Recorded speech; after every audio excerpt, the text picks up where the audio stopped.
আপনারা যারা নালিশি মামলা দায়ের করবেন, যে কোনো অপরাধের ক্ষেত্রে নালিশি মামলা দায়ের করার ক্ষেত্রে আপনাকে সর্বাগ্রে যে জিনিসটা মনে রাখতে হবে, অর্থাৎ আপনি যে অপরাধের বর্ণনা করতে চাচ্ছেন এখানে, সেই অপরাধটা পিনাল কোড অথবা সংশ্লিষ্ট অপরাধমূলক কোন আইনটিতে সংজ্ঞায়িত করা হয়েছে সেটা বেশ কয়েকবার পড়ে নিতে হবে, সো দ্যাট আপনি এই অপরাধের এলিমেন্টসগুলো কী কী সেগুলো যেন চমৎকার করে বর্ণনা করতে পারেন।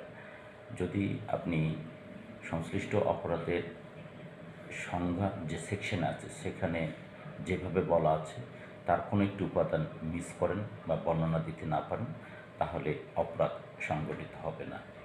The code of criminal procedure 1898 এই সুনির্দিষ্টভাবে বলা হয়েছে, এর সেকশন 221 সাবসেকশন 5-এ সুনির্দিষ্টভাবে বলা হয়েছে যে কোনো ব্যক্তির বিরুদ্ধে যদি কোনো অপরাধের অভিযোগ আনয়ন করা হয় তাহলে সেই অপরাধের অভিযোগে ওই অপরাধ সংগঠনের আইনানুগ সকল উপাদান থাকতে হবে। তাহলে এখান থেকে আমরা স্পষ্টতই বুঝতে পারি, যখনই আমরা কোনো ব্যক্তির বিরুদ্ধে কোনো এজাহার দায়ের করব অথবা নালিশি মামলা দায়ের করব, সেই নালিশি মামলা অথবা এজাহারে সংশ্লিষ্ট অপরাধ সংগঠনের আইনানুগ সকল উপাদানের বর্ণনা করতে হবে, নাহলে সেই অপরাধ আইনানুগভাবে সংগঠিত হবে না।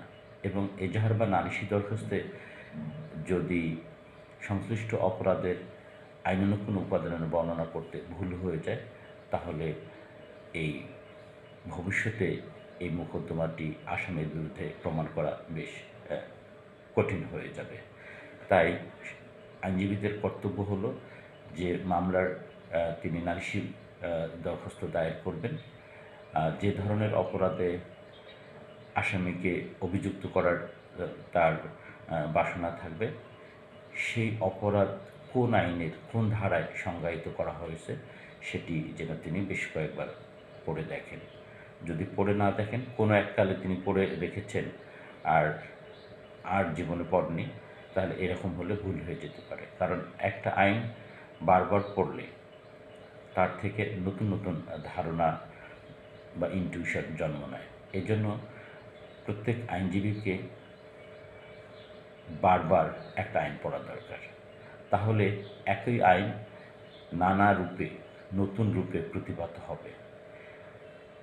সেজন্য যখনই আমরা কোনো নালিশি দরখাস্ত তৈরি করব, তখন সংশ্লিষ্ট অপরাধটি যে আইনের যে ধারায় সংজ্ঞায়িত করা হয়েছে সেই ধারাটা আমরা বেশ কয়েকবার পড়ে দেখব এবং সেই অনুযায়ী আমরা নালিশি দরখাস্তের ওই উপাদানগুলো দিয়েই একটা নালিশি দরখাস্ত আমরা তৈরি করার চেষ্টা করব।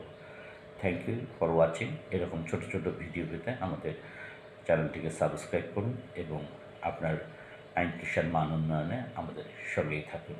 এবং আমরা আইনজীবী প্রশিক্ষণ কার্যক্রম পরিচালনা করে থাকি, আপনি আমাদের কোর্সে যোগ দিতে পারেন। ধন্যবাদ। Thank you.